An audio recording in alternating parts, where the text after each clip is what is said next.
Hey folks, welcome to Undrafted Hockey Fan. I am Brad. Today we're talking about a couple trades, and then we're going to go over the Red Wings win over the Philadelphia Flyers. First off, let's go with a couple trades. Got of course, the Kappo Kaako trade. The Rangers trade him to the Seattle Kraken for Will Borgen, a third-round pick, and a fifth-round pick. We have Pittsburgh picking up Pierre-Olivier Joseph from the St. Louis Blues for future considerations, and Nashville moving out Alexandre for Justin Barron. And so we're gonna go over those in just a second. I just want to say a real quick plug. I'm recording a podcast every day. So if you're interested in hockey, any team, I'm covering them all. Any NHL news, so definitely check those out. Hit like, subscribe, and actually just real quick, put a comment down there and say, hey, just tell me what your favorite animal is. Tell me something about your favorite player. I don't really care. Just put something down there. I just really appreciate it because it helps get the video out there. People just see it and everything. So, but let's jump right into the the Kappo Kaako trade. This was a really interesting one. I honestly, a third-round pick and a sixth-round pick, not a fifth-round pick. And honestly, I'm a bit surprised because I thought Kappo Kaako would have gotten more. I kept saying it would be like a second-round pick. I think that would have made more sense. And so we're looking at what's happening here. So you have basically we're trying to make the money work, and they're trying to move off of Kappo Kaako. So Kappo Kaako makes $2.4 million, and that is the asset that the Seattle Kraken are picking up. Mind you, he is a second overall pick from the 2019 draft in the first round. Currently having one of his better years this year, 14 points in 30 games. And this is definitely one of those ones where you're like, okay, this guy's, he's not really panning out to be the guy that you thought he was going to be. His highest season he had was 40 points in 82 games. And right now he's looking at, he's going to probably be around there this season. And I mean, he's definitely not the guy that he was before, right? That you thought you were drafting.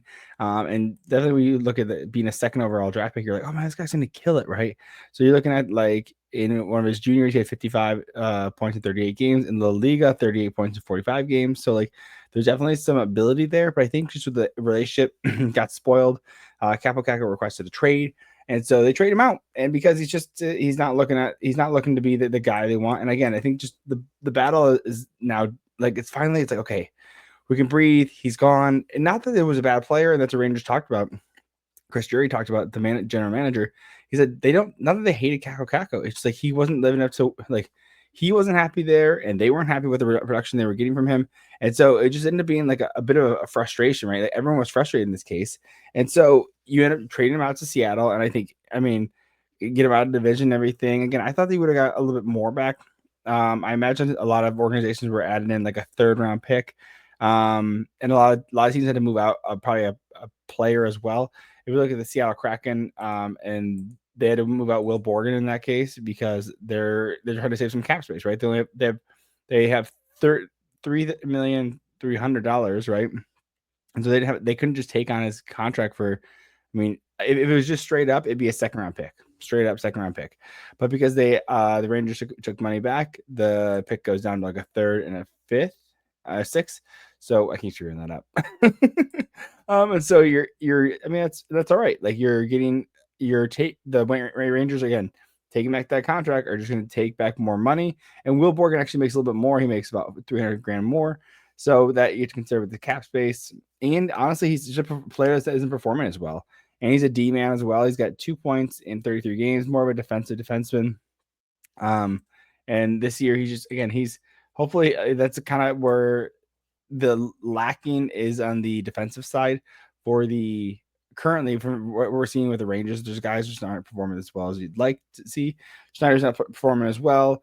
Keandre Miller's injured, right? You move out Trouba. Fox is, I mean, he's great, but he's still technically in his type of season. He's down, and like Mancini's in the bottom pair, and you're like, okay, well, like we got to find some better fill-ins with this guy. So try out Will Borgen, and he's a UFA at the end of this year, so it's not going to hurt you to try him out and everything. So, so you get him again, Will Borgen, and in 2025, you get a third-round pick and a sixth-round pick. So again, you're not getting second overall value. I mean, you weren't going to. Again, if it was straight up, again, I think it would have been just a second-round pick because the money Rangers took back, it downgraded to a third.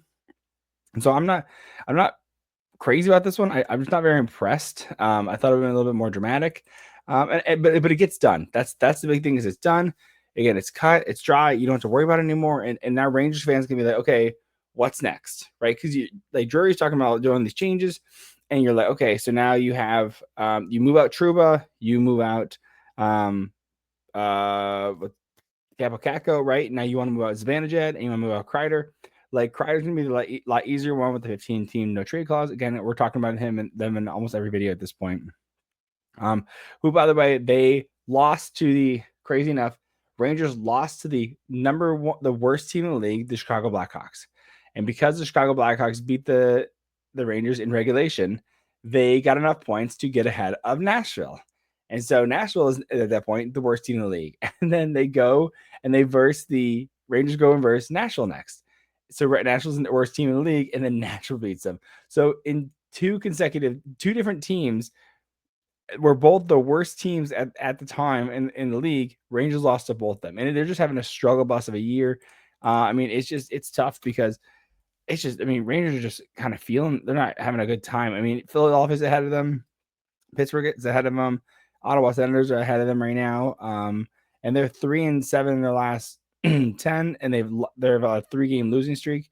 So again, they're just going through right now, and that's just tough, tough sliding. I apologize. I'm doing this a little later at night than I wanted to, but again, that doesn't ruin the quality. We're going for quality here. Anyways, so again, Kraken, I can get a good player. Who are you getting in that case? You're getting a good guy that can play on your depth for right now and potentially be up in the lineup as well, like as a higher spot. Currently, Puck Friendly has Kappo Kaako as their second line right winger. That moves out Oliver Bjorkstrand. I mean, that helps your right side. I don't think your defense is really hurt that much. I mean, you have Evan Riker down there, and you have Josh Mahura, and Evan Riker can be sent down as he's waiver eligible. He is waiver exempt. My apologies, but again, you have plenty of guys there. So in the defense aspect, and so again, they're just fine on defense. Moving out is basically a third pair guy in Will Borgen. For a second or like a middle six right winger. And honestly, again, if Kappo Kaako starts to hit his strides and becomes a little bit more happier in Seattle, like that'd be sweet. Like it'd be awesome for him. Start to pop off. Maybe he can have like, probably having like a 60 to 65 point season. I think that'd be huge for him. I think it'd be great for, again, the organization. Again, it'd be a huge win again, and for a very cheap price. As a Red Wings fan, I would have loved them to have done that. I'm surprised like San Jose or like Chicago didn't do something like that and try him out or anything. But that's all right. That's their prerogative, and Seattle must have had the best price because that's, they picked him up. So we'll check that out. We'll check in on that later. I'm curious on how well he's gonna be doing for the rest of the year and everything. So I'm moving on to another quick trade. It was straight up. So this is the interesting thing. Okay, so we saw Pierre-Olivier Joseph. He was playing with the Pittsburgh Penguins last year. He got signed in 2022. So it's a 2-year deal. The contract runs out.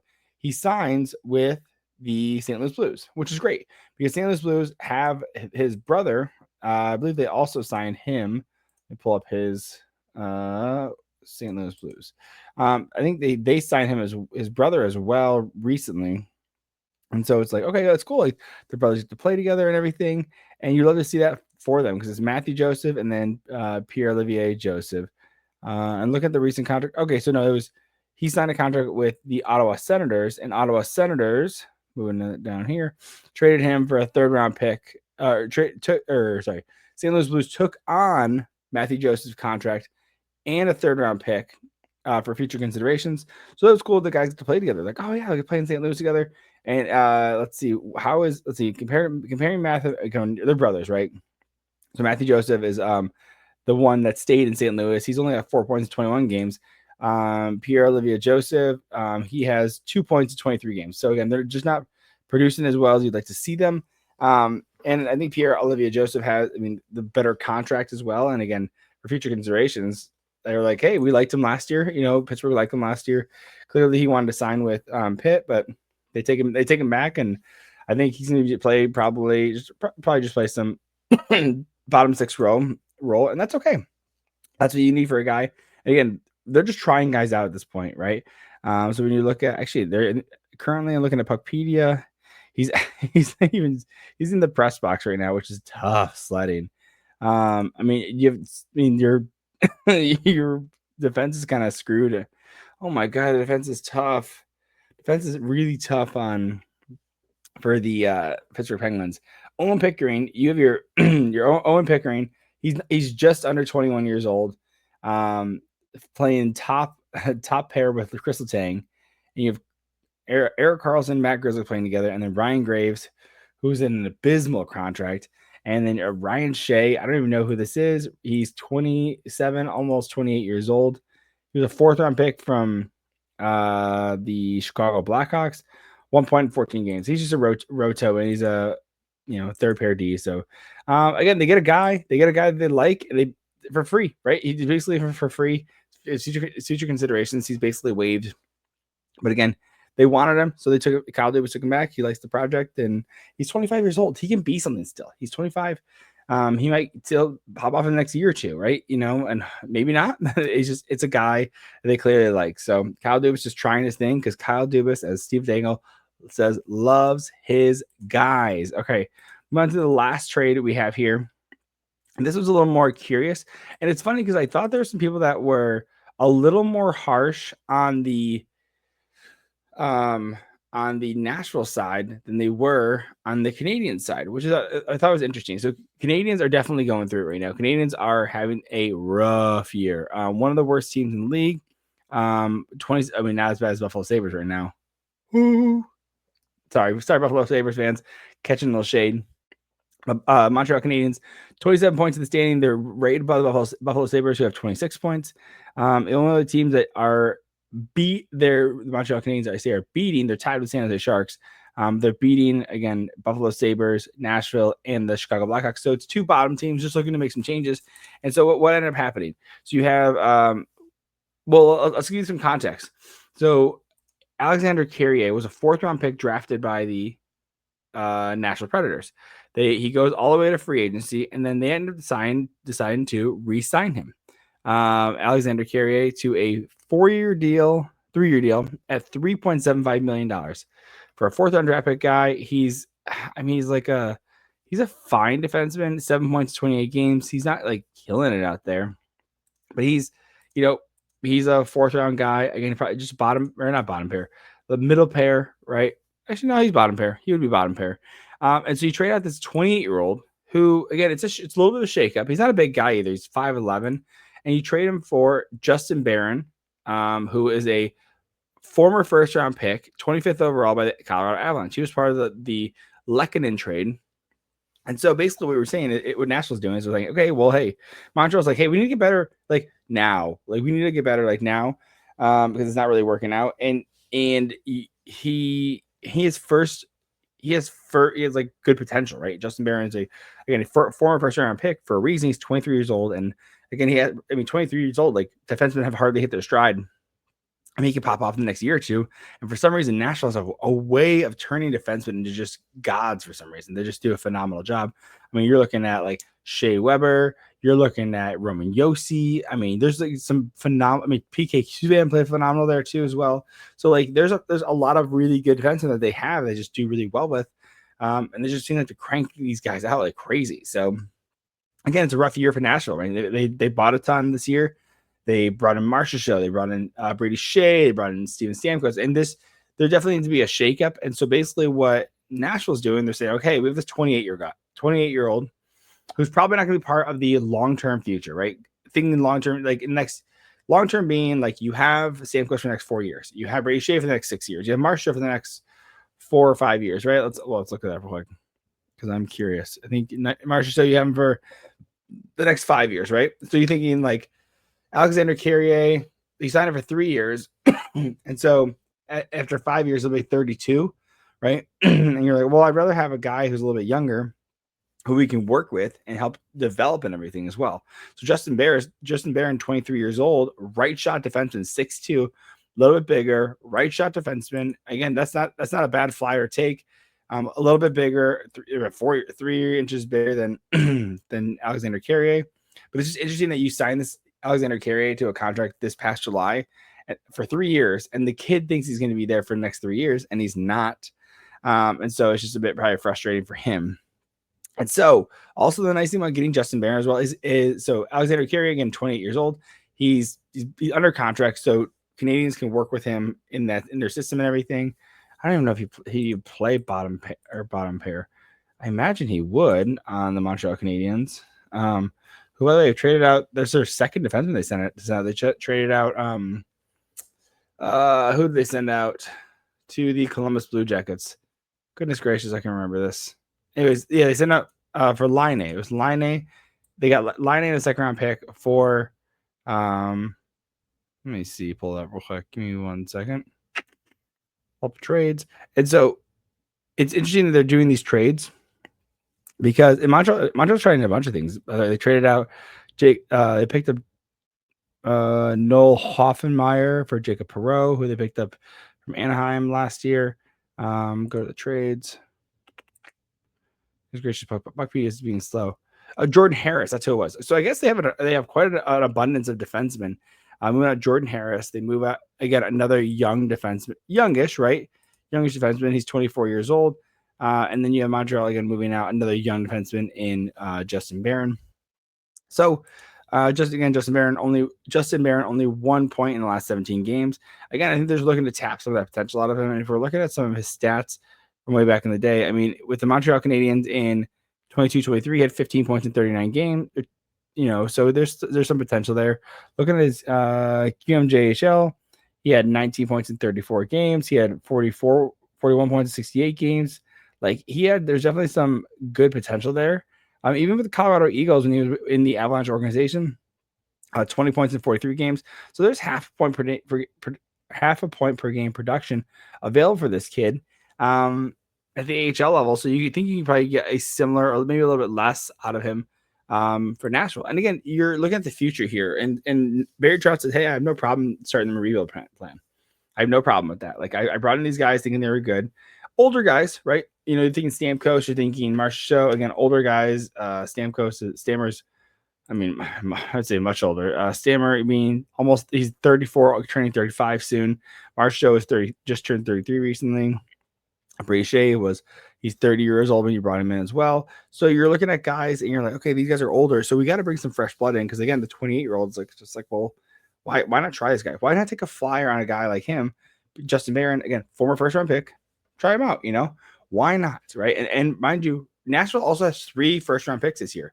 And if they're going to start selling on guys, I mean, they're going to try and sell on probably Ryan O'Reilly, Gustav Nyquist. Like there's some guys they can trade out. I don't think they're going to trade Novak, but like supposedly like teams are calling about Luca Evangelista as well. And they could try and get some guys here for the future. Like Zachary Leroux is starting to look better. 7 points in 27 games. Again, he's his first year in the NHL. Like to see that again. Even Philip Forsberg has 22 points in 32 games. It's tough sliding for these guys right now. The person who's leading the team is Roman Josi, but with 23 points in 29 games. But of course, he's injured as well. So again, why not try these guys out? I don't mind this at all. It's not going to hurt. It's going to be helpful. Like I think it's thinking towards the future and everything. And when you're looking at the way that Nashville's gone, it's like, hey, we got to try something else because it's just not working. That's the problem. It's just not working, and you got to consider like, okay, what needs to be done so that Barry Trotz can keep his job because he's a year or two into this and it's not looking good, right? I think it's actually first year in is this first or second year in it, and again, it's looking a little tough right now. So we'll see what ends up happening. I mean, again, and a lot of this team's older too. I'm looking at like Luke Shen is 35, Brady Shagan 30, Colton Sissons is 31. Not a ton of young guys. Again, the young guys are Zach Leroux, Luke Evangelista, and now Justin Barron, right? Those are some, and Adam Wilsby. I don't even know who this guy is. So when did they pick him up? Where's he from? Oh, he's a fourth round defenseman. In 2020 from them. Again, only 3 points in 10 games. Again, he's real new. I mean, it's his first year actually being in the up here. So he played with them mostly with the Admirals in the AHL the last couple of years. So we'll see. I mean, we'll see what happens with these guys. I mean, I think it's fun. I'm so excited to see the trades. So this is like you have tonight, today's Wednesday. Well, it's technically Wednesday night going into Thursday. It's also 1:40 a.m., which is okay. We're powering through this. And so Thursday in 12:19 at 11:59 p.m. is the cutoff before the holidays. So there's no more trades that can be done. So which is why we're seeing so many trades today, and probably see a couple, maybe one or two tomorrow as well. I mean, I hope we get more, right?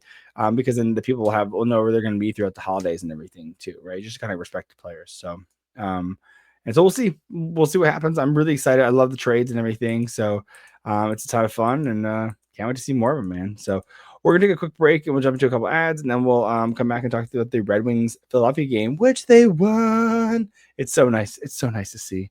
It's so nice to see. So I'll be back, and I'll be back in a jersey too. So I'll see you soon.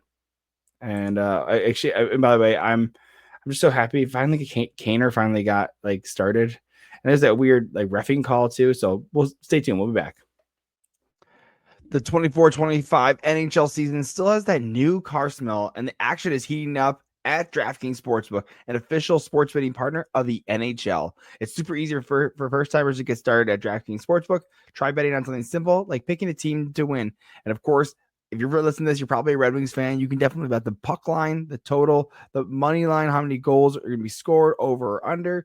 Example is most of them are coming up is at like 6. So you can be like over 6 goals or under 6 goals.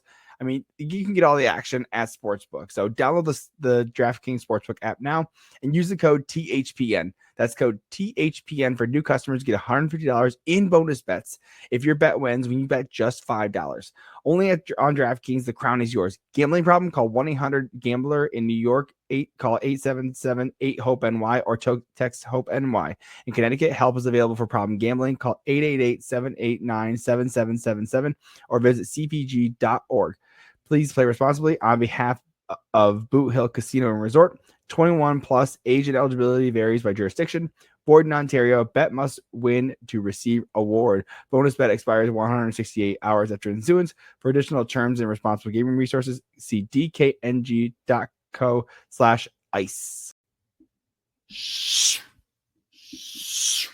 You know what that sound is? That's the sound of ice skates skating on the ice at your favorite team's hockey game. You know, there's nothing like the excitement of being at a game, the crowd, the energy, the roar, the chants, the songs. It's just so much to it. And the best way you're going to be able to find an amazing seat and an amazing game is going to be at Game Time. Game Time also has this new feature called Game Time Picks that makes getting tickets to see your favorite teams play live even easier. Game Time Picks filters out the fluff and shows you only incredible deals on great seats, so you don't have to waste your time searching through thousands of tickets. And my wife and I were actually end up going to a Detroit Red Wings game on December 2nd, I believe it is. That's the one that we're looking at, and talk about a super deal. And you can actually find any concert tickets there. You can do comedy. There's so many different options there.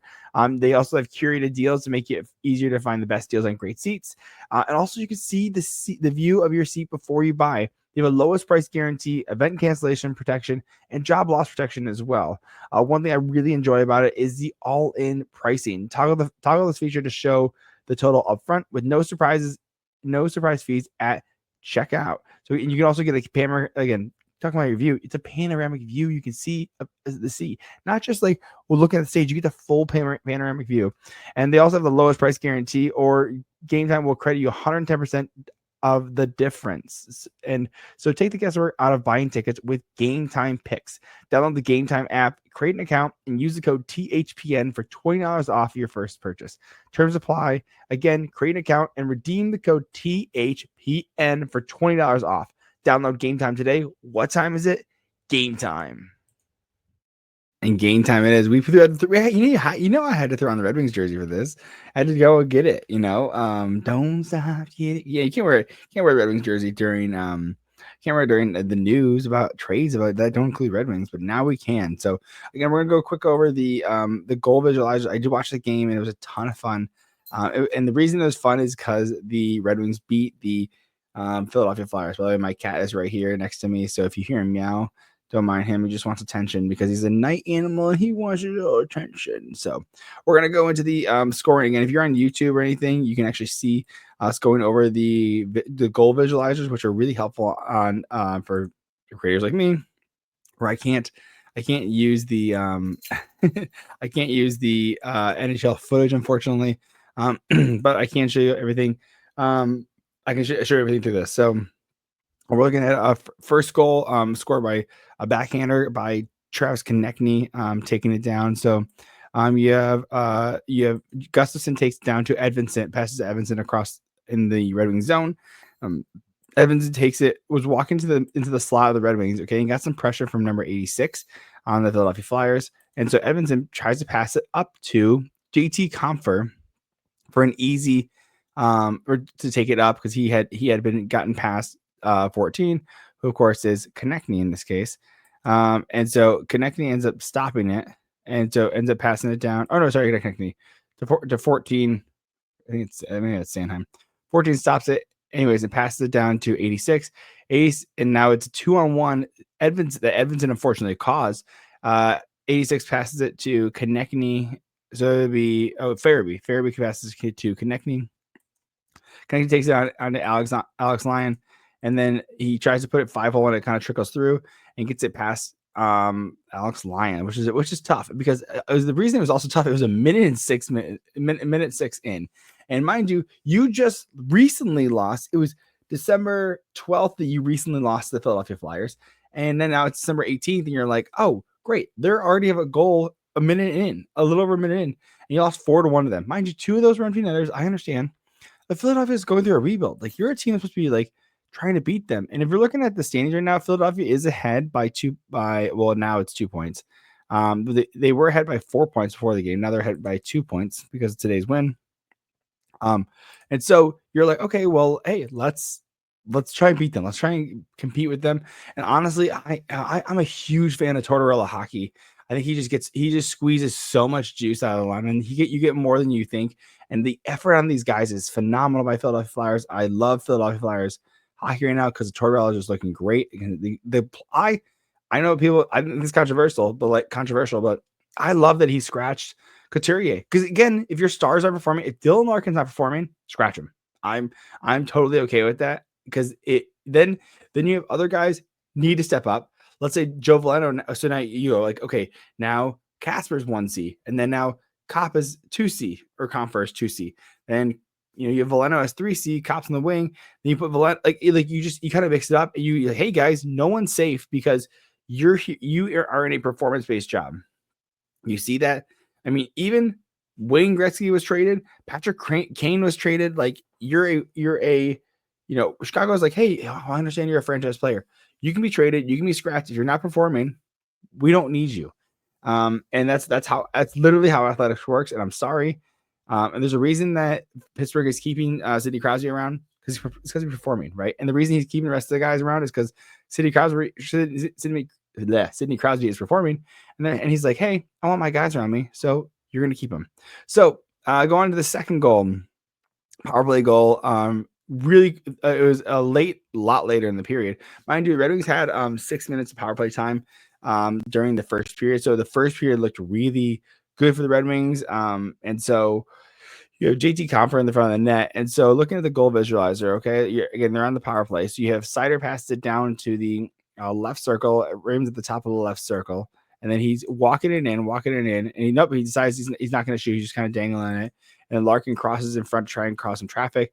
Back to Seider. Seider back to Raymond at the line. Raymond takes it, is ding at the top of the slot, passes it over to the left circle to Larkin. Larkin takes it, rips it, and with Compher's stick on the ice because he's ready to receive the pass, and Larkin aims right at it and goes boop, boop, and it goes right into the net, right past Arison. And so that is a great power play goal. It's exactly what you want to see. Great shot, great tip and shot. At the end of the first period, it's exactly how you want to go into the next period because you don't want to go in down a goal. Right at the end, you say, hey, we're still in this game. Fight back, boys and girls. Fight back. So at this point, we see that actually, I think it was at this point that we saw that because Edmonton got hurt. I forget it was in the second period. I think it was second period. It started the second period. Edmonton gets hurt. He was out of the game for upper body injury, which is tough for the kid. And so he's out. And so hopefully he gets what he what he needs as well. Because that Seider was playing. I think when I saw it was like a minute and a half left. He had already played like 26 minutes that night, which is I mean, Seider's a monster. He's just a monster, just putting up crazy numbers. We'd love to see that from our little star defenseman and everything, but it's I just can't believe it. I just can't believe how well he does it, and so it's just impressive. So, anyways, with that, we're going over the next part, and so we're going to the next goal. And so we have it's a Alex DeBrincat goal from Patty Kane. Okay, and again, this is about halfway through the second period, and so pulling it up, you have Sherratt takes the puck down, and he's walking it down the ice and everything. Or no, that's not Sherratt. That is not Sherratt. That is their player. Sorry, I apologize.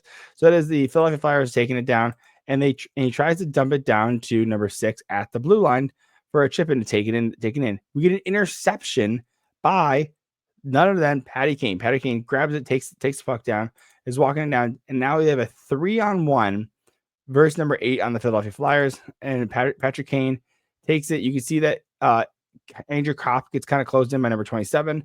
But basically it is a 2-on-1 for number 8 versus Patty Kane. And you have Patrick Kane. Is he going to shoot? Probably not. He's probably going to pass because that's the best option. And again, the defenseman lays down and passes it over to DeBrincat's left side, and he's a right shot, so he rips that thing on the. I mean, they call it a snapshot. It looked like a slap shot, though. I'll tell you. And he rips it past the goalie because the goalie's all spread. That's a great little goal. Again, putting Red Wings up 2-1 against Philadelphia Flyers. Then you have seconds, practically seconds. It's actually 15 seconds after 25 seconds after the Red Wings just get themselves up 2-1. You have Noah Cates getting on the scoreboard for his 3rd goal of the year. So you have Noah Cates is driving down against number 3, which is Justin Hall. You have Hall and you have Gustafson down below the goal line, and there's only one Philadelphia Flyer down there. And then now they start closing. You have Kopp, you have number 10, number 71 for the Flyers. Justin Hall tries to get it out. He's scrambling. It goes to number 71. He passed Patrick Kane up to the blue line, number 24. Before 24, the blue line takes it, tries to rip a shot, and it hits someone. And 71 recovers, puts it on net. And then you get number 27, Noah Cates with a wrister, picks up the garbage and puts it right past Alex Lyon. And it's tough. It was tough on that one. Actually, is this one this isn't the one that went over, right? There's one. No. I think this one. I swear there's a tip in one. Let me look quick. Oh, maybe this is the one that flopped up. Oh no, we'll talk about it in the third period. Never mind. Either way, it's now 2-2 in the second period, and the Red Wings are. I'm honestly getting nervous because I'm just I just don't trust the Red Wings right now. Again, with how they got their butt whooped by Philadelphia Flyers. Again, it was basically a 2-1 game, 2 empty netters, but it was still frustrating because it just Fairby scored 4 goals, first player to score 4 goals on the season in a game, and so we move into we're still second period, and only 6 minutes later, less than 6 minutes later, we get Michael Rasmussen, phenomenal. So you get Comfort at the faceoff, pops it back to Rasmussen, who real quick wrister right past Arison. I mean, it was so quick. It was so good. It was for his sixth of the year. Comfort gets his 12th assist. Again, the Red Wings are up 3-2 in this. And then moving on to another goal by Mr. Joey Poison Veleno. And so we have it's in the Red Wings. The puck is in the Red Wings zone. We have Kasper Gustafson against the left wall, or I guess to be their right wall. And so you have Fisher, Gustafson, and Kasper fighting along the boards. It gets popped up to Fisher, who shakes it, kind of bobbles it, and then it goes up to Veleno. So again, Veleno's fortunately sitting in the line, and he has pretty much, he's beaten number 55 on the Philadelphia Flyers, and he's taking it up. He's walking up, and really what's ended up happening is you get a 3-on-0. You get Kasper, Kasper and Fisher are actually being really closely monitored by the players, but it's basically a 3-on-0 on the goalie, and you have Kasper kind of takes the defensive smart center spot and kind of tries to cover and trying to get cover for the other guys to slow the Philadelphia Flyers from getting down. Again, Kasper is playing like a absolute pro this year. He's so smart. He's so intelligent. And then you have, so Veleno is taking it down, passes over to Fisher. Fisher then pops it back to Veleno, and he pops it in right past Arison. Again, we have 4-2 Detroit is up. That is the second goal by Mr. Joey Poison. I don't think he's got a ton of points this year. Yeah, it's only his 4th point of the year in 27 games. Again, out of a first round draft pick, 24 years old. You have to see a little bit more, but again, defensively, I like Joe Veleno. Again, this is where the nerves are getting to you. Okay, so you now Philadelphia again. Philadelphia puts so much effort into their team, put so much effort out there, and we're now starting the third period. And so you're like, oh, dude, what's gonna happen? What's gonna happen? And so you have third period starts at about 3 minutes 50 seconds in. We get a goal from Mr. Ryan Palin from Couturier and Sanheim. We're in the Red Wings net. DeBrincat gets it behind on the right circle, tries to dump it down and catch it. They catch it at the blue line. Number 14 carries it up and then takes it, is walking all the way down, just walking. And Gustafson kind of starts to lose his man, and he puts it, or is that be Couturier? Couturier takes it. Similar to the way the Comfort goal worked. Palin just had a stick right there, and Couturier just popped it right into the stick, just like Larkin did to Comfort in the first period. And they bring it up to 4-3. Still Detroit's leading, but again, now it's getting a little closer. Now it's a 1-goal game. Now this Owen Tippett goal for the Philadelphia Flyers to actually tie it up was phenomenal. It was so phenomenal. Basically an end-to-end kind of goal. Number 9 passes it over to 21. 21's carrying it up down the ice. And Owen Tippett, by the way, let me restart this. Owen Tippett gets this. Look where he receives this pass.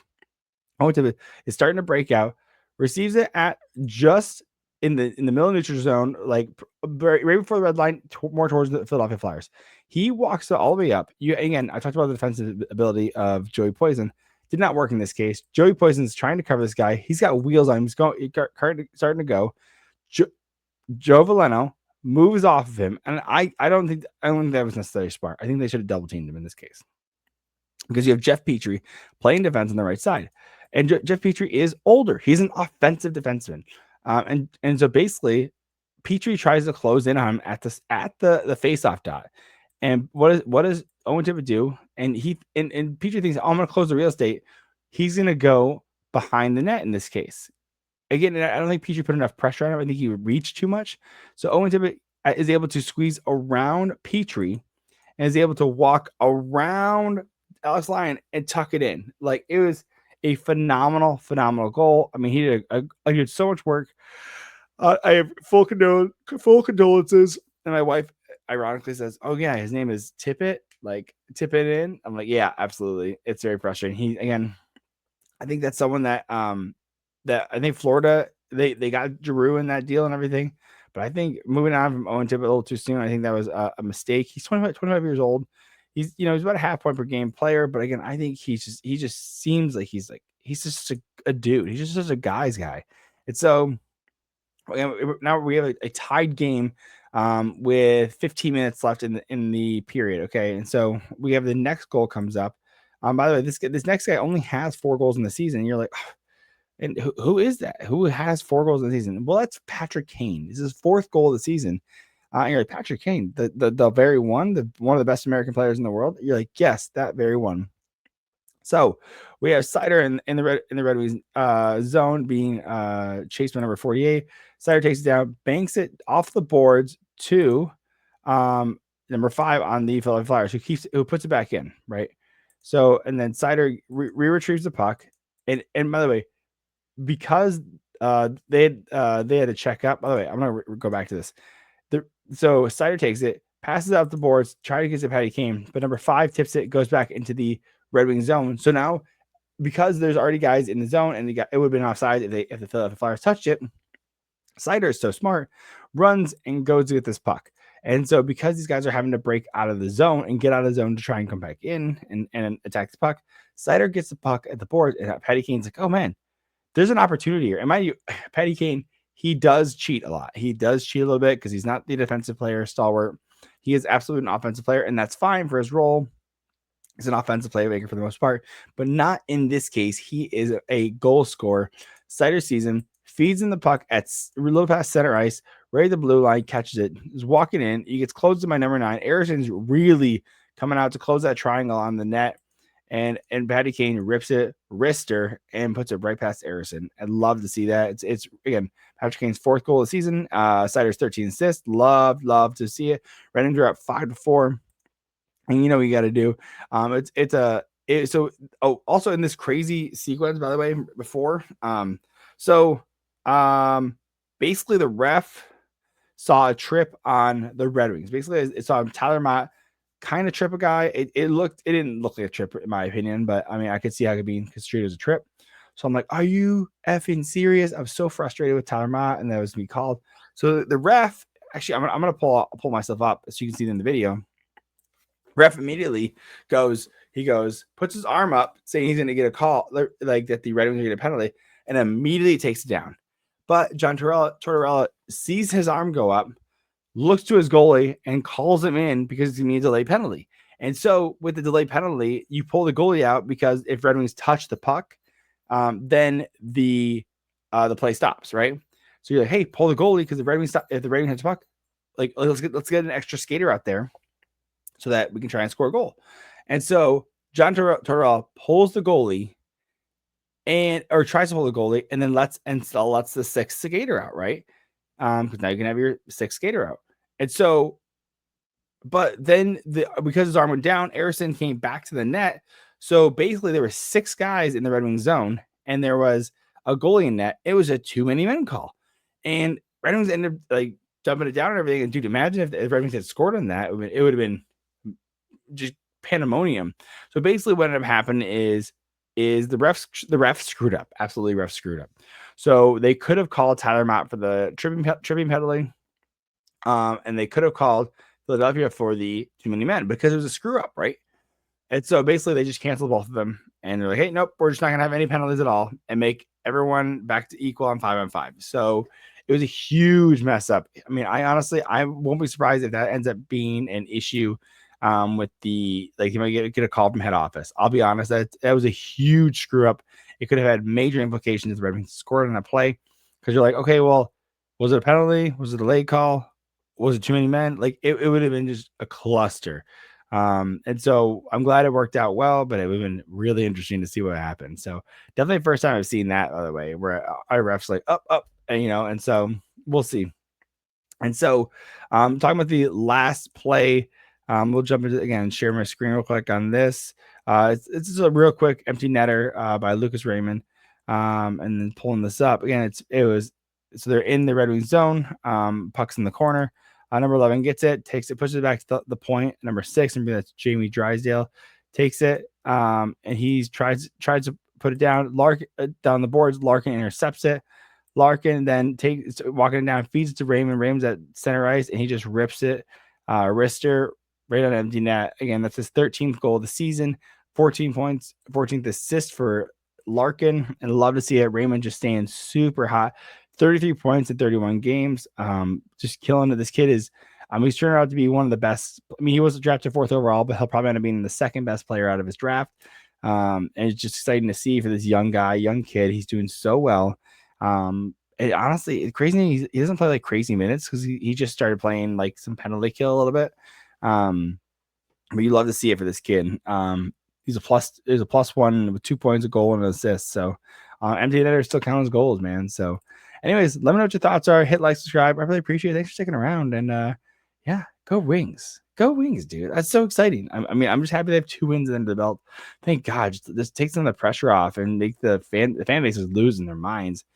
Understandably, because it's still not a great season right now, but there's time to bounce back. There's still time. So anyways, hit like, subscribe. Love you. Catch you in the next one. Bye.